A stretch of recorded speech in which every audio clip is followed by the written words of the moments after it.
Mikhail Ivanovich Kalinin, known familiarly by Soviet citizens as Kalinych, was a Bolshevik revolutionary and Stalinist functionary, who served as the nominal head of state of Russia and later of the Soviet Union from 1919 to 1946, but effectively subordinate to Joseph Stalin. From 1926 he was a member of the Politburo of the Communist Party of the Soviet Union, where he was a member of Stalin's inner circle. Early life: Kalinin was born to a peasant family of ethnic Russian origin in the village of Verkhnaya Troitsa, Tver Governorate, Russia. He was the elder brother of Fedor Kalinin. Kalinin finished his education at a local school in 1889 and worked for a time on a farm. He moved to St. Petersburg, where he found employment as a metal worker in 1895. He also worked as a butler, then as a railway worker at Tbilisi depot, where he met Sergei Alilov, father of Stalin's second wife. In 1906, he married the ethnic Estonian Ekaterina Lorberg. Political career in Russia: Kalinin joined the Russian Social Democratic Labour Party in 1898, the year of its foundation. He got to know Stalin through the Alilov family. During the Russian Revolution of 1905, Kalinin worked for the Bolshevik Party and on the staff of the Central Union of Metal Workers. He was later active on behalf of the RSDLP in Tiflis, Georgia, Reval, Estonia, and Moscow. In April 1906 he was a delegate at the Fourth Congress of the Russian Social Democratic Labour Party. Kalinin was an early and devoted adherent of the Bolshevik faction of the RSDLP, headed by Vladimir Lenin. He was a delegate to the 1912 Bolshevik Party conference held in Prague, where he was elected an alternate member of the governing Central Committee and sent to work inside Russia. He did not become a full member because he was suspected of being an Ukrainian agent. Kalinin was arrested for his political activities in 1916 and freed during the February Revolution of 1917 which overthrew the Tsarist state.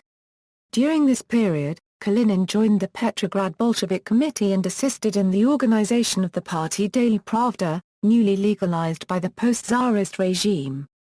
In April 1917 Kalinin, like many other Bolsheviks, advocated conditional support for the provisional government in cooperation with the Menshevik faction of the RSDLP, a position at odds with that of Lenin.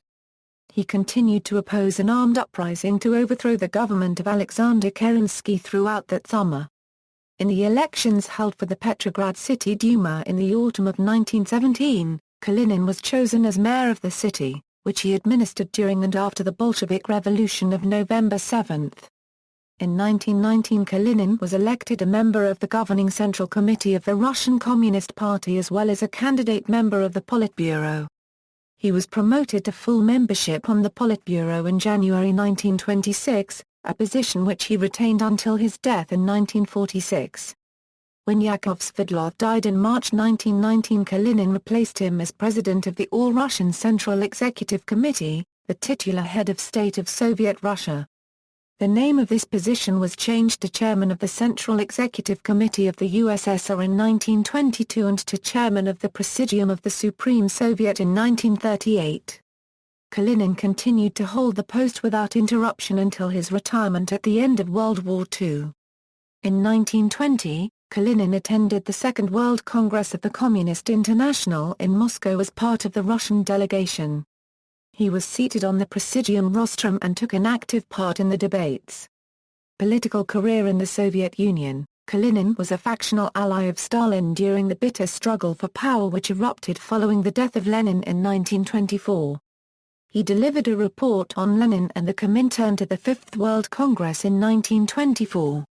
Kalinin was one of comparatively few members of Stalin's inner circle springing from peasant origins.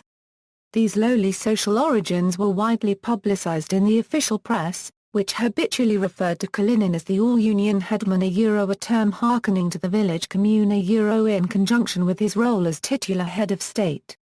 In practical terms, by the 1930s Kalinin's role as a decision-maker in the Soviet government was nominal.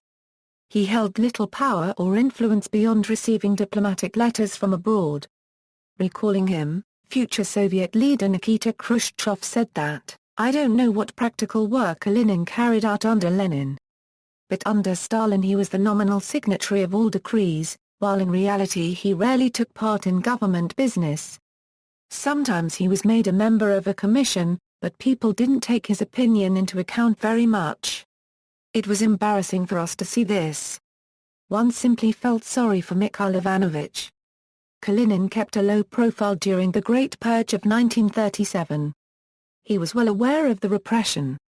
Between 1937 and 1941 hundreds of people went to his dacha or sent petitions to him asking for help against the arrests. Although he opposed the executions of personal friends like Kalinych, he remained submissive to Stalin, who under the pretext of protecting him had his apartment constantly monitored by NKVD officers. Kalinin's own wife was arrested by the NKVD on October 25, 1938. She was forced under torture to confess to counter-revolutionary Trotskyist activities, and sent to a labor camp. She was released in 1945, not long before her husband's death. Death and legacy: Kalinin retired in 1946 and died of cancer on June 3 of that same year in Moscow. Kalinin was honored with a major state funeral and was buried in the Kremlin Wall necropolis. 3 large cities Tver, Kirilov and Kar-Paragraph-Nigsburg were named or renamed in his honor. The last has retained the name Kaliningrad since the fall of the USSR. References